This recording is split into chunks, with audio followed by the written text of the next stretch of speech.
waaw solo si ndaje bi mooy waxtaanee processus électoral bi xam nga ne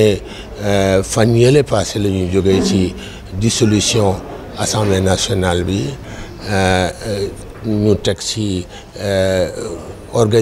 prévoir organiser élection yi le 17 novembre parti politique yi commencé di taxawal seen liste yi ñu arrêté ko 41 liste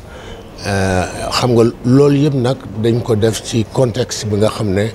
am na xëccoo am na mbiicoo mbaaloo ba nga xam ne ñun société civile bi dox nañ ci sax ay jéego pour fexe ba acteurs politiques yi mën a daje waxtaan ba déggoo ci ay pàcc waxtaan bi sax ministre de l'intérieur la moo ko doon organiser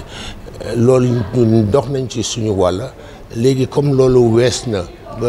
date yi fixé nañ ko li ñu bëgg nag mooy xoolaat de manière rétrospective li nga xam ne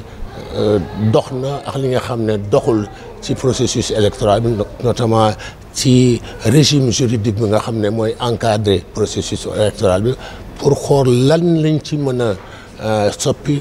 ba mu gën a ñoŋ ba disposition conseil constitutionnel bi ak code électoral bi mën a méngoo ba nga xam ne dinañ mën a def ay élections yu mucc ayib loolu benn bi la beneen bi tamit mooy xam nga ne conseil constitutionnel ay yoon yu bëri dañ koy consulter ay yoon yu bëri dañ koy teg laaj yu nga xam ne laaj yu xaw a doy waar ba nga xam ne daf ci obligé di ci prononcé wu te amul encadrement bu baax waaw ñu bëggoon nag waxtaan si xool naka la ñu gën a encadrer compétence du conseil constitutionnel pour mu liggéey bi gën a ñëw beneen bi nag mooy bu ñu discuter bu ñu waxtaanee ci loolu yëpp nag xool ban taxawaay la société civile bi da am pour que élection yi aw yoon pour que élection yi nekk élection yi mucc ayib élection yi nga xam ne du am benn mbiicoo mbaa du am benn xarma yàlla. Vous le savez,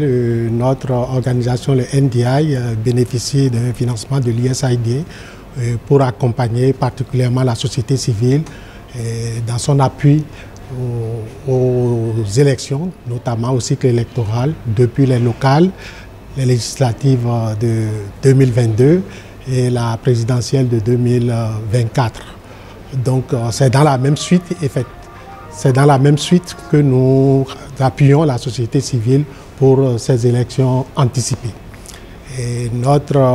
lecture de cette initiative vient du fait qu'effectivement, il faut que la société civile anticipe sur certaines réflexions parce qu'on a noté évidemment que dès la dissolution de l'Assemblée nationale, il y a eu des points d'achoppement, notamment liés,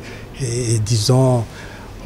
aux dispositions de la Constitution et également du Code électoral. Donc c'est sur cette base que le COS, qui est le partenaire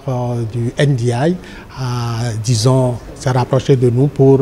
organiser cet atelier, principalement au sein de la société civile, afin de réfléchir pour anticiper les réflexions, puisque le chef de l'État a annoncé que dans les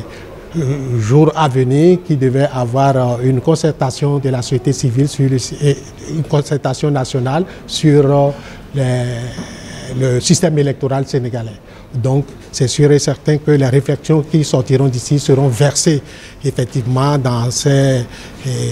les réformes clés qu'il faudra effectivement mettre en œuvre. Donc, au niveau de la société civile, notamment du COS,